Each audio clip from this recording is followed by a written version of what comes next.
भृगु ऋषि ने विष्णु भगवान को लात क्यों मारी थी?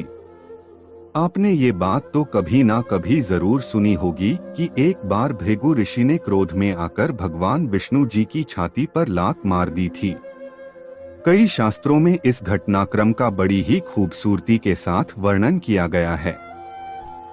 ऐसा बताया जाता है कि एक बार भृगु ऋषि और अन्य मुनियों ने मिलकर यज्ञ का आयोजन किया।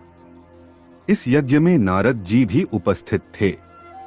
नारद जी ने ऋषियों से सवाल किया कि आप लोग इस यज्ञ का फल किसे देना चाहेंगे।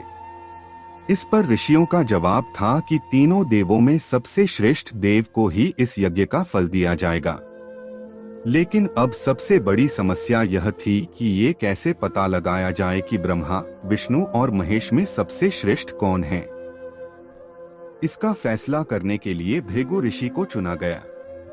ऐसा बताया जाता है कि भृगु ऋषि ने सबसे श्रेष्ठ देव की पहचान करने के लिए तीनों देवताओं के पास जाने का निर्णय लिया, जिसके बाद वो सबसे पहले ब्रह्मा जी के पास गए। ब्रह्मा जी उस वक्त सरस्वती जी के साथ बातें करने में व्यस्त थे। इस पर भृगु ऋषि को बहुत गुस्सा आया और उन्होंने ब्रह्मा जी को श्राप दिया कि पृथ्वी पर आपकी पूजा नहीं की जाएगी। इसके बाद भृगु ऋषि भगवान शंकर जी के पास पहुंचे। शिव जी भी उस समय माता पार्वती के साथ बातें करने में व्यस्त थे। भृगु ऋषि ने शंकर जी को श्राप दिया कि पृथ्वी पर केवल शिवलिंग की ही पूजा की जाएगी। अंत में भृगु ऋषि ने विष्णु जी के पास गए।